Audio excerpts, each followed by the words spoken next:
is it going, boys and girls? Welcome back to Key West Waterman. My name is Aaron Young. This is a lovely evening here in Key West. The weather's really calmed down. I've been doing charters and working on the new GNU. A lot of you guys have been asking for an update on that. I'm waiting on some parts to come in.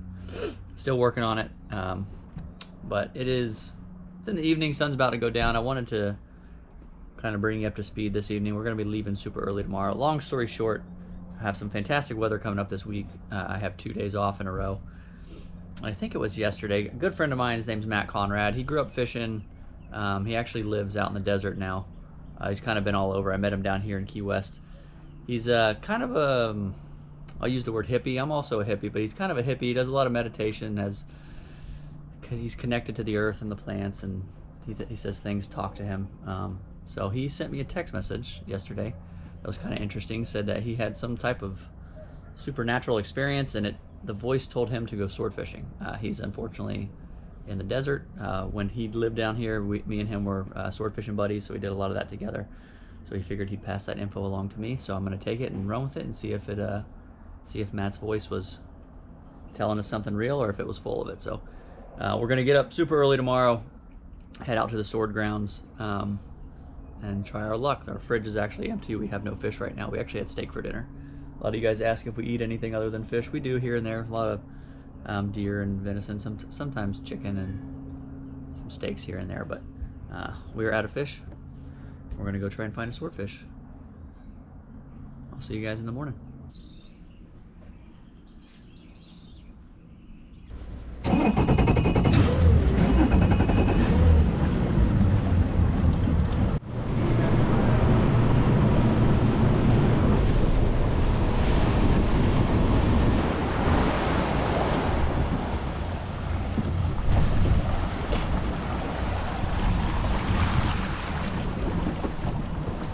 Yeehaw! Let's get to fishing. Good morning and welcome back.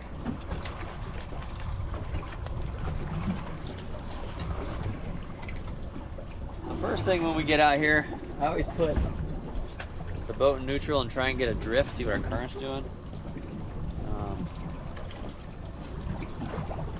Good news is there's a little bit of current. The bad news is there's not a lot of current. Typically you want a decent amount of current sword fishing. I'm not even moving a knot, so I'm gonna make it difficult. It just changes the technique of fishing. If you're not familiar with sword fishing, I don't know how much I'll cover today, but I've got some older videos. Maybe I'll link them that I go over everything start to finish. Today maybe I'll cover more of fishing and no current. A lot of people get a little discouraged.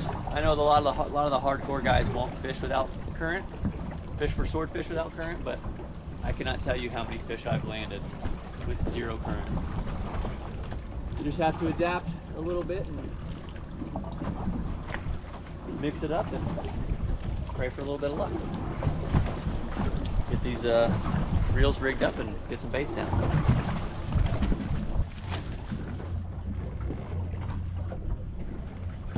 I wish Matt's spiritual connection would have told me which color to fish. What do you think, Will? Green. Green?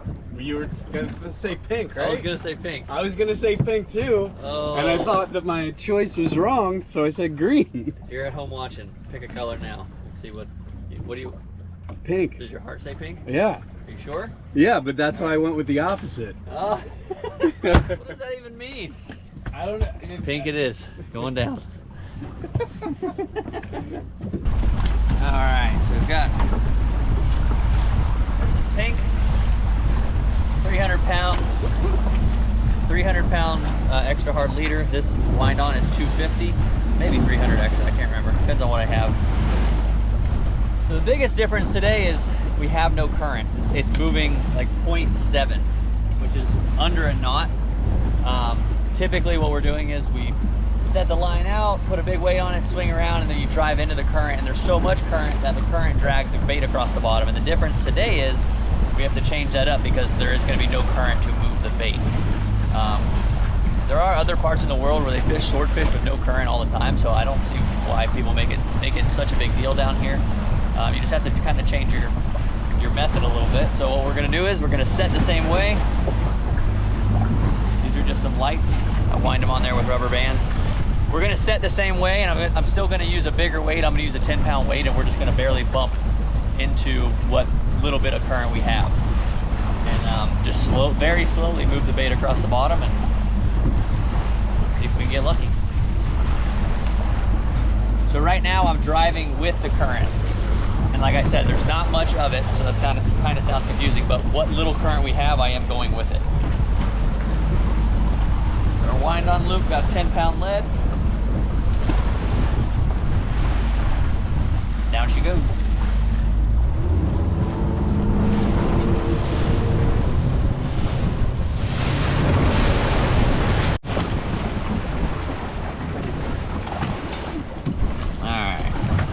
So these reels specifically, they count in revolutions, not in feet, because it changes on the diameter of the spool. So I've got about what I think it should. I actually broke a little bit of line off this, so it may be a little off, but I've got about what I think should be enough line out. So current is going this way, our line is way out this way, and what we're gonna do right now is gonna wait for it to swing, and then once it gets here, we're gonna just bump along with the motors with the current. And that's what we're doing differently. Typically you drive into the current because there's so much. You keep the line up and down under the boat, your bait's out here, line's down, boat's here, kind of confusing. But today we're gonna be driving this way and the bait will be behind us. Just picture it in your head. I promise it makes sense.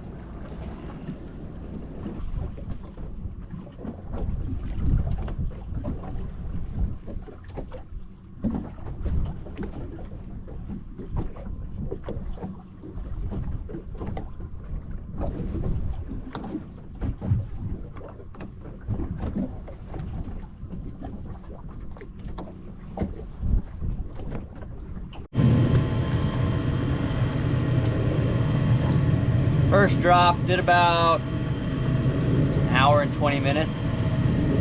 Not a single bite. Gonna pull the bait up and check it and reset. We're gonna attempt to drop 2. So we can fish 2 and double our odds, but we'll see.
On these trips, I'm gonna bring one of those big magnifying glasses. Really get a look. You need a micrometer.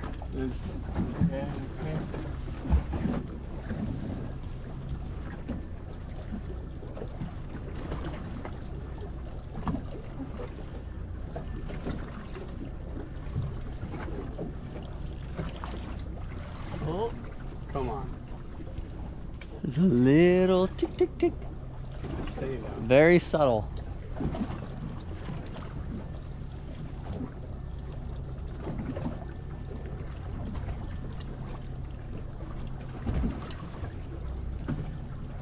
Kind of a lazy bite.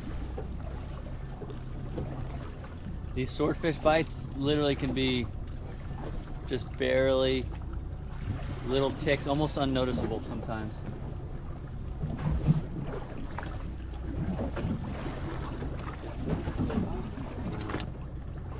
This is why sword fishing is ridiculous. The amount of excitement I'm feeling over literally nothing twitch. happening. Yeah, like, you know, it's not a rod bending over. It's like not drag screaming. No, it looks like you bumped into it,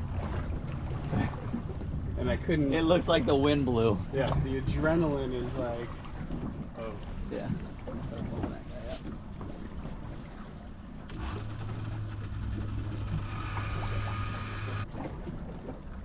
So why are you hesitating to set the hook? There's no, because there's 150 feet a leader. They have to set it themselves. Once I see that it's constantly on or digging or coming up, that's when you set the hook. But there's, like right now, it just looks like it's playing with it.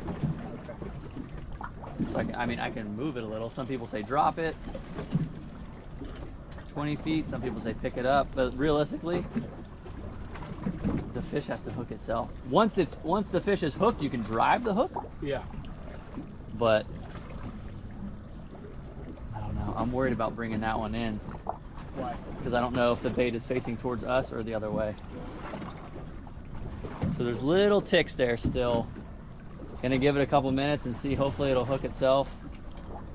It needs to give me something. It needs to double over or go slack. May just be a small fish.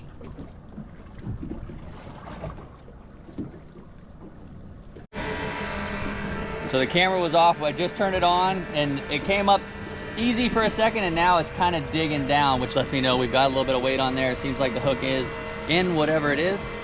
99% of the time it's a swordfish.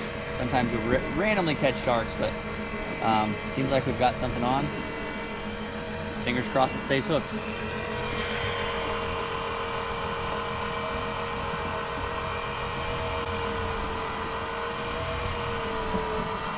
Yeah. Got it.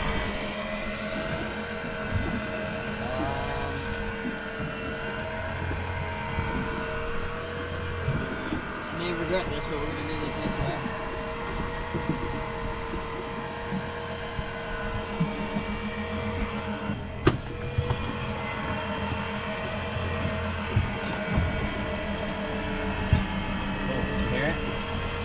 And what I'm going to try and do is, because that's behind us and there's no current, I can use the boat and drive it. Normally you have to fish with the current.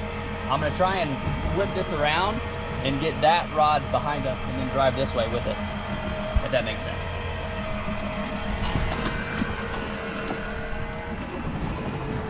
Oh, it just went hard down. Whatever it was just woke up.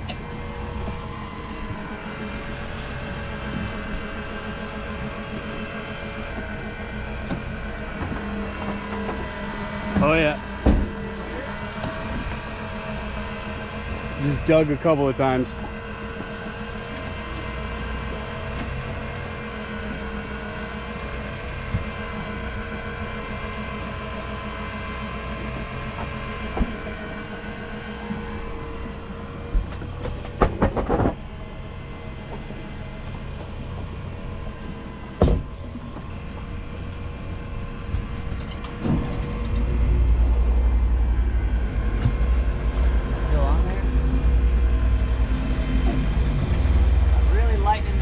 Just to be safe. Alright, so now I'm driving away from that rod and pulling this fish the opposite direction, if that makes sense. So I don't have to worry about that line as much, hopefully. I don't know, he's coming up really easy now. Nope, that was a dig. That kind of worries me. Why? Well, as you get closer, the braid has less stretch in it. Braid doesn't really have much stretch as it is. But as you get closer, it gets tighter, so it'll make it look like it's digging. But it's just, it's not, I hadn't stopped it in a while, like a hard stop. We'll see. It looks like it pulled off. We'll see here in a sec. Yeah, it seems like this fish pulled off. When I was moving those rods around, Will said he saw one big jump. She gone. What can you do?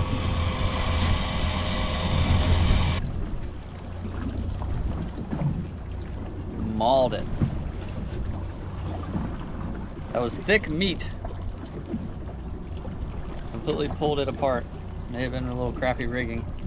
It shouldn't do that. I was able to give the fish a little bit of leverage to pull it out. Oh well.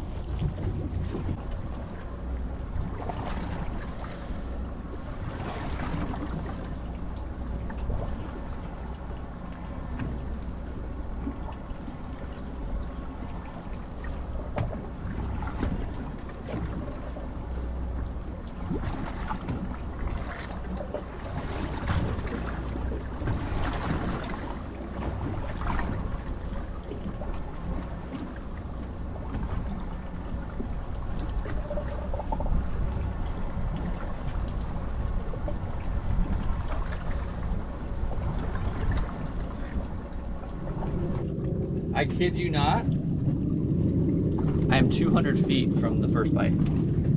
So we just had, I dropped, found bottom. Look at it. It's slacking off on its own. You can see that bite. If you can't see that one. So I'm 200 feet off the bottom now. I pulled it up just to make sure that, because it looked like I snagged. It got heavy for a second, and now it's going slack. So what that means is the fish ate it, it's hooked, it's angry because it feels weight, so these swordfish will swim up with the weight. So I'm slacked off. That is, I have butterflies. This is exactly what you want. You want it to slack off, so. Yeah, there we are. We're slack, baby. All right, don't mess this one up. I'm not even gonna look at it. I'm just gonna wait till he swims to the boat and stick a harpoon in it. Well, it's completely slack, so he might be. No, he's swimming up right now, very rapidly. We're just gonna relax, man. It's all good. Every time I get excited, I get disappointed. Still slack? Still slack. Still very slack. Very, very slack. Oh yeah. That was wild. I dropped it to the bottom.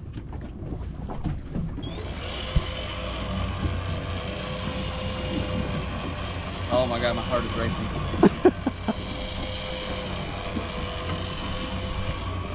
And I did something I never do while you were sitting up there not looking.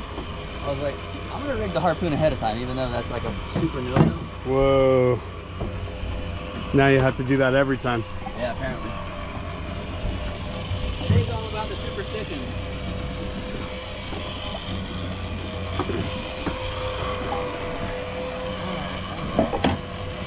I hear you. Oh, never mind. Actually, I'm already here. I don't have to dance around the boat like I did last time. So I'm gonna do the same thing. I'm gonna turn the boat and get this behind me and leave this rod way out of the back.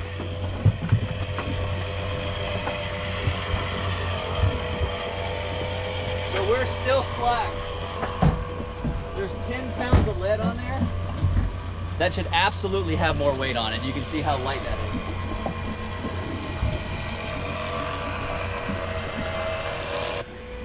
There's birds diving. So I'm babying this now. There's a couple options. Everyone does this differently. We set the hook really hard. Obviously that fish set the hook with the weight. I can turn the drag up and try and horse it in. A lot of people say you'd rather lose the hook or lose the fish down low. We know that the hook set pretty good because the fish was swimming up for a good 5 minutes. So now I back off the drag and just kind of baby it in. I don't know. There's a million different ways to do this. And apparently a million different ways to lose it too, huh? I've only shown you one today. Let's see right there. Coming up, he's inside 200 feet.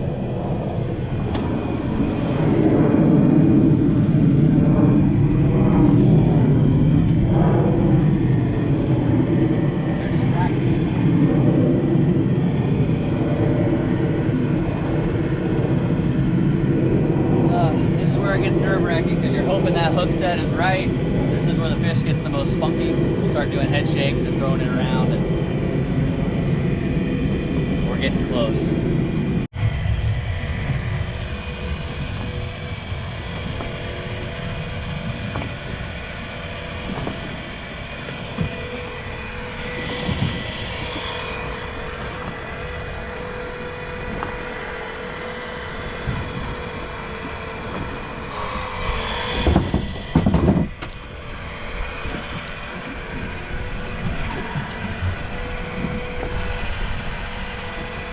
Sometimes they'll come up and jump when the weight gets off and they get close to the boat, but we'll see.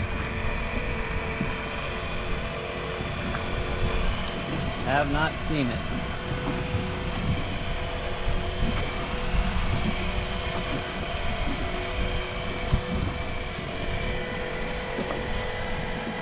Weird is I can't even see the shine. Normally I see him shimmer. Oh, my heart is racing. I see it. Oh, that's reeds on the light. Just kidding.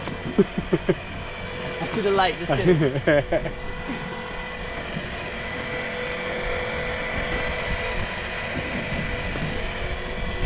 Straight up and down, it looks like he's not coming up at all.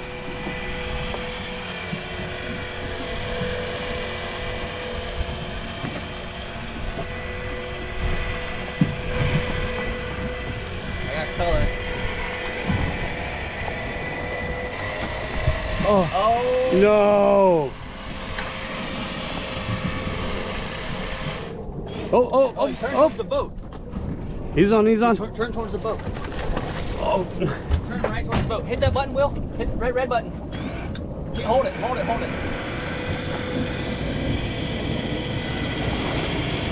Oh, Keep going? yeah, just hold that button. Okay. He's literally turned right towards the boat. We may be in for it now. Oh, you're good. Now he's running line out. Now I've got a situation.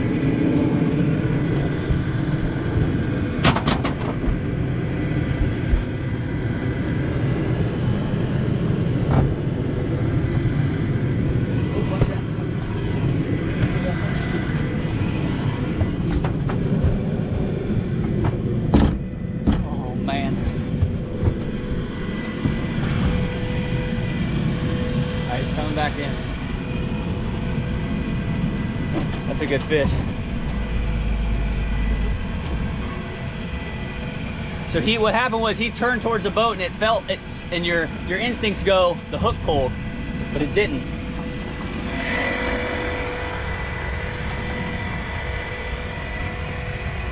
Knock on wood.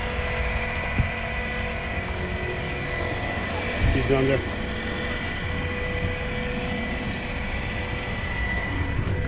He's towards the front. Spin the boat. He's on the surface. Oh. He's up top. Swimming this way.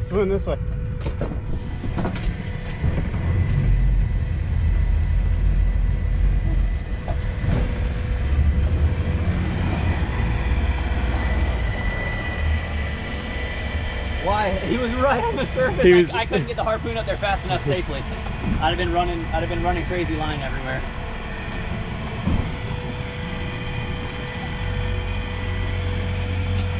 Oh, I wish I didn't have that other rod out still. I should have pulled it in.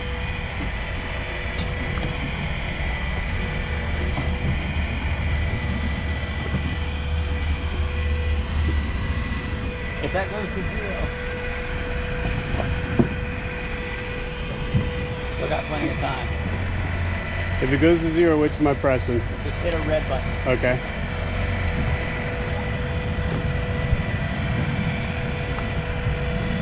I think you're gonna get your shot.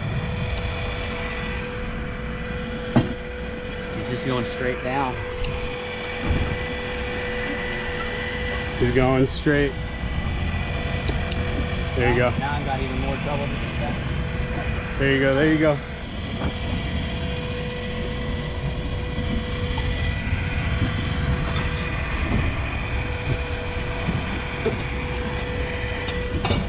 You could have just flushed the fish.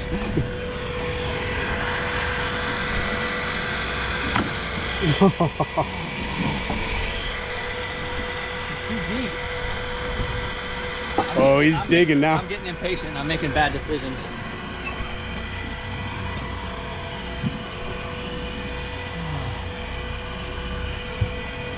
Here, I've got braid.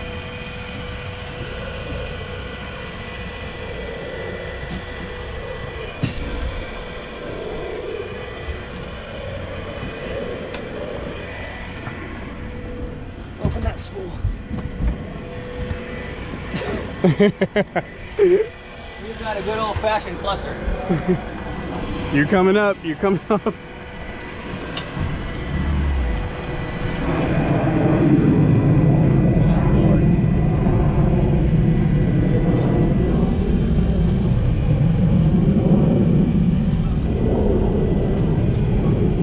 is a cluster. I want to touch the drag, but I don't. Don't do it.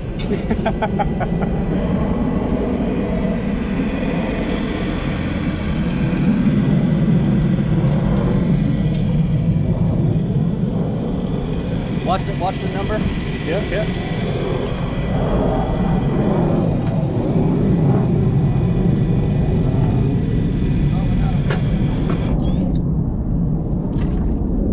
Got him. We do not deserve this fish. We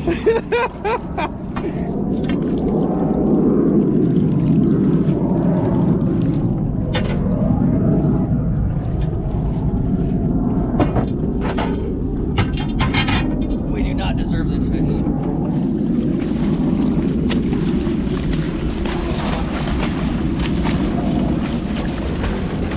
I can see the dart is on the far side of the head. I know he's good. See the dart there on the top? Went all the way through. Yeah. I missed twice. That's okay. Beautiful.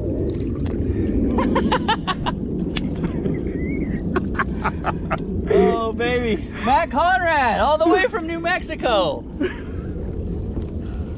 right. Watch out. He's going to throw that bill a bit. I'm going to try and bleed him real good.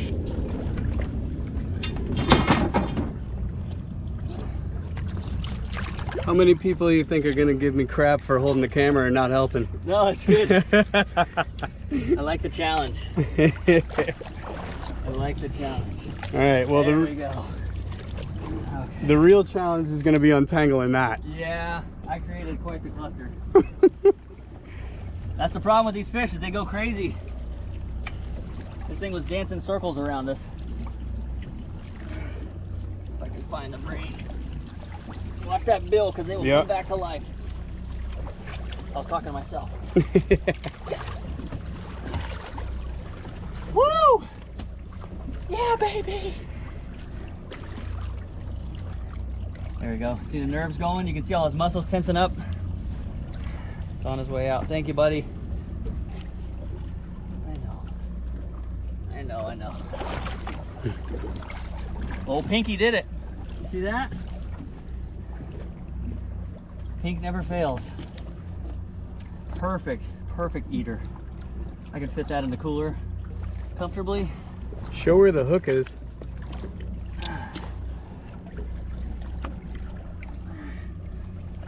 So these things will come back to life, and a lot of times it's nerves firing. You just got to be careful with them. Look at that dart. It only took me 3 tries, but it was a good one.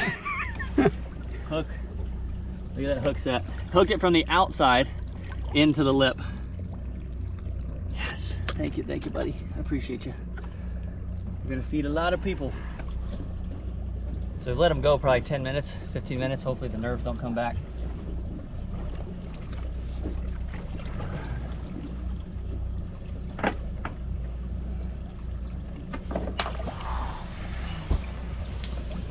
Little butterball. Beautiful fish.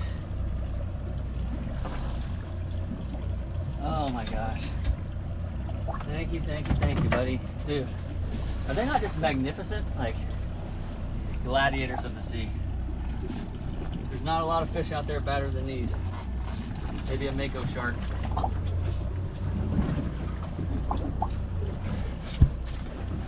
That hook set was perfect. It was just enough around it that you couldn't. We got luck. We fully pulled the luck card on that. I definitely got a little sloppy with the reel, second reel being out. But as they say, rather be lucky than good. Oh yeah. We're eating swordfish, brother. So these swords have to be 47 inches lower jaw to the fork length. So fork of the tail to the point of the lower jaw. This is the lower jaw. There's my point. This one I didn't even have to measure. More than enough, but just wanted to show you just so you have an idea. 58. That is a beauty. Well over. We're gonna get it iced down. This fish is gonna be a little too big to ice in the main cooler, So we're gonna pull this off and open up the floor. So that fish is a little, the camera just shut off, I'm not sure. Fish is a little too big for this cooler. This is why I carry a serrated knife. I'll show you how we do this. We already got our photos. You go just behind the bill. And there we are. Like a glove.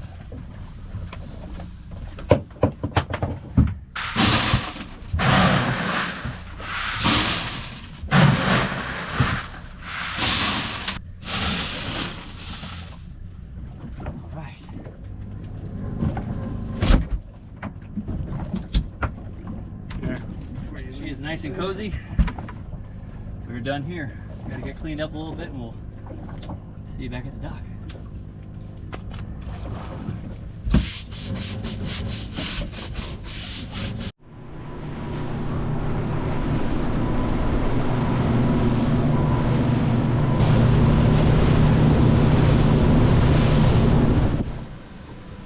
All right. So I'm actually gonna let this fish sit overnight, but Will is jumping on a plane first thing tomorrow morning, heading to New York. So I'm gonna cut a chunk off for him, but I know some of you guys like seeing stomach contents. If you don't like seeing stomach contents, maybe close your eyes or fast forward. So I'm gonna open up the stomach, I'm gonna take a chunk out for Will. Send him home with some swordfish. See what we have. Oh my gosh. Just one big squid and that thing is fresh. That is huge. Look at the size of that thing. Dude, cut it right in half with his bill. Is that not wild? That is really cool. Yeah, move it over into the sunlight there. That's crazy. Cut it right in half. How neat is that, dude? Yeah, that may still be edible. I think about as fresh as it gets. Fried calamari. Is that good enough? Think that'll feed mama clams Oh yeah. for a little while? Breaking my own rule over here. I've got latches left up.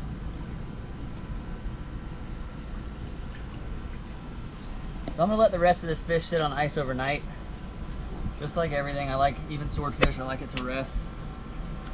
But like I said, Will is getting on a plane at 7 a.m. tomorrow, so we're gonna send him and his mama some fish.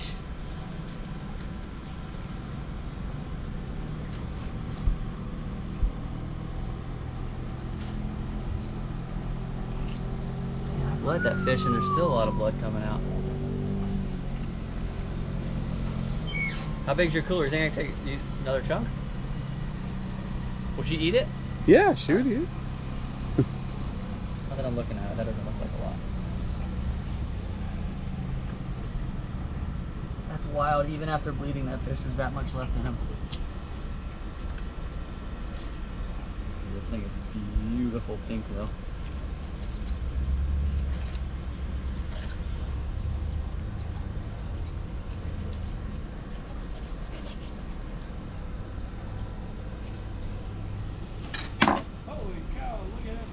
Right?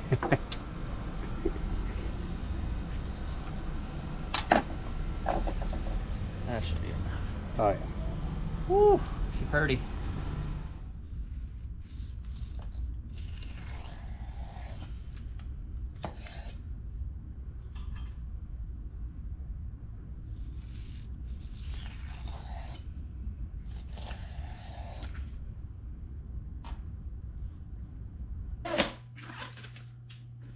So if you've been watching the channel for any period of time, you've probably noticed that we don't freeze a lot of fish. We have the luxury of being able to harvest fresh fish regularly and just in the quantities that we need to eat. We like to enjoy it fresh in its best state. Nothing wrong with freezing it. I used to do it all the time when I didn't live this close to the water and have access to fresh fish. But I did want to show you a little trick that I use with swordfish. It's one of the few fish that we do actually freeze because they are typically going to be bigger and there's just more than you can eat fresh, quite frankly. But what I actually do is I throw these on the grates and I'll throw them in the freezer for like an hour, hour and a half just to get them to firm up, and it'll pull some of that juice off of them. So when I am vacuum sealing them, if you've ever vacuum sealed, you know a lot of times if you have a relatively decent vacuum sealer, it's going to draw all that juice out, and a lot of times it'll mess up that seal on the bag. And I found that if I freeze them, I forget who told me this, it was someone just a few years ago told me this. If you freeze them just briefly before, it reduces that juice from getting in that seal, and I feel like I get a better seal on them. And they're a little easier to handle once they're kind of firmed up a little bit. But yeah, just wanted to show you guys that trick. Getting some of these vacuumed and packed, and gonna leave some out fresh to eat. Maybe we'll do a recipe. Oh, excuse me. Getting wild, huh? Off the counter. So, I'm not gonna show you a full-blown recipe tonight. To be honest, I'm completely exhausted. But I did want to talk about swordfish a little bit and just tell you what I did to this one. Swordfish in general, I think it's fantastic. It's hit or miss with a lot of people. In my opinion, it's almost like fish met a pork chop. If you overcook it, it does dry out, and it's not nearly as enjoyable. Also, I think every swordfish tastes a little different depending on their diet. But I'll tell you what I did to this one tonight. Very simple: white wine, some minced garlic, and a little bit of this Badia Sazon Caliente. Maybe a teaspoon of that, and marinated it for about 2 hours and just seared it on the grill for about 2 minutes on each side. You can see the grill lines. And the big thing about swordfish is you do not want to overcook it. You want to make sure it still has a little bit of moisture left in it. It's almost like a mackerel or a tuna. If it dries out, it's pretty awful. But that is all I have, and some mac and cheese on the side. I actually have the house to myself for the next few days. Madeline and Will are both out of town on separate occasions. So just Tipsy and Tuna and Pearl. Tipsy's gonna have some swordfish as well. I know that looks terrible, but swordfish a la dog bowl. But that is all I have. We're gonna enjoy this. Thanks so much for tuning in. As always, any questions, leave in the comments. Get out and try some fresh swordfish if you can. It's one of my favorites. So good. See you on the next one. Is that good?